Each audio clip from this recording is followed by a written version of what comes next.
Assalamu alaikum warahmatullahi wabarakatuh, mfuatiliaji wa Nur Path Hajj and Umrah. Hapa ni Muzdalifa, kwenye viwanja vya Muzdalifa, viwanja ambavyo yani ukiangalia hapa ni sehemu kubwa watu tu wamelala. Tutakuonesha zaidi, na majengo pekee yaliyopo hapa ni vyoo, you see.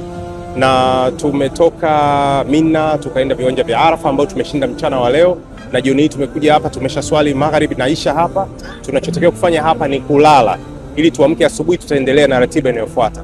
Kuna mtu kauliza swali zuri sana wakati tunaingia hapa, kauliza kuna mafundisho gani tunayapata kutokana na kuja hapa kulala hapa. Tunaye Sheikh, karibu.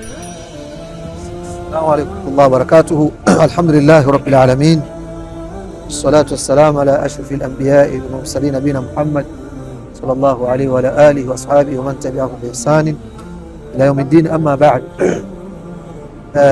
Ikiwa tushaingia tarehe 10 ya mwezi wa Dhulhijja, ikiwa tumetoka katika viwanja vya Arafa ambayo ni sehemu moja tukufu katika sehemu tukufu, sehemu ya pili Arafa katika hizi mashair za kutekeleza ibada ya haji.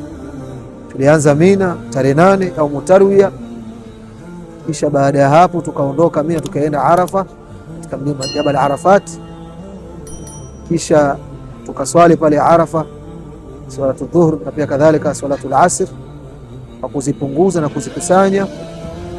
Tukakaa pale kwa siku nzima kwa kumtaja sana Allah subhanahu wa ta'ala na kusoma sana Qur'an na kuomba pia kadhalika sana dua. Kisha baada ya kutoka Arafa tukaja katika hii Mina, katika hii Muzdalifa ambayo inafahamika pia vile vile kama ni Mash'ar al-Haram. Kwa Muzdalifa yenyewe ipo kati baina ya Mina na baina ya Arafat, ipo baina ya Mina na baina ya Arafat, ambayo ni Mash'ar au ni sehemu tukufu ya kutekeleza ibada ya haji ya tatu. Hii Mash'ar ya Muzdalifa ambayo inaitwa pia vile Mash'ar al-Haram. Na hii kulala hapa kama ambavyo Mtume alayhi salatu wassalam yeye hapa alilala, na pia vile vile kulala hapa Muzdalifa ni katika miongoni mwa wajibu wa hii ibada ya haji. Bi maana kwa yule ambaye anatekeleza ibada ya hija na akuja kulala hapa Muzdalifa akawa hana dharura yoyote ya kisheria, basi itamlazimu yeye kutoa kafara, kutoa kafara. Ama pia vile vile ikaruhusiwa wale ambao watu wazima wasio wenye maradhi, wao watafika hapa, watapita, kisha wataondoshwa nusu ya usiku kuelekea kurudishwa katika viwanja vya Mina. Kwa kulala Muzdalifa ni moja katika wajibu wa ibada ya haji.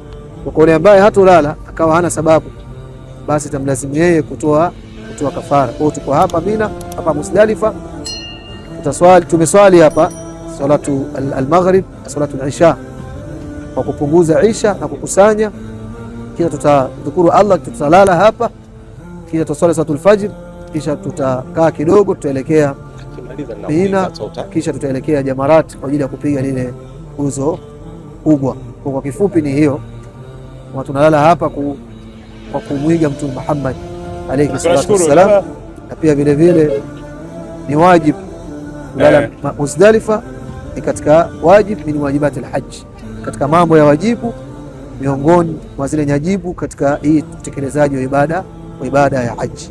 Wallahu a'lam. Pia mnaona magari yakiingia, hao ni ndugu zetu mahujaji ambao wanatoka Arafat wanaendelea kuja katika hivi viwanja kwa Muzdalifa kwa ajili ya kutekeleza hii wajibu wa kulala hapa katika viwanja hivi vya Muzdalifa. Wallahu a'lam. Sawa. Tunashukuru sana. Kwa hiyo haina yani, unajua tumeliuliza hili kutokana na kwamba kwa mfano Safa na Marwa ni kiashirio kwamba yule mamake Ismaili alivyokuwa anakimbia vile. Kwa hiyo ni kama tunaenzi lile zoezi na lina maana kubwa sawa katika hiyo.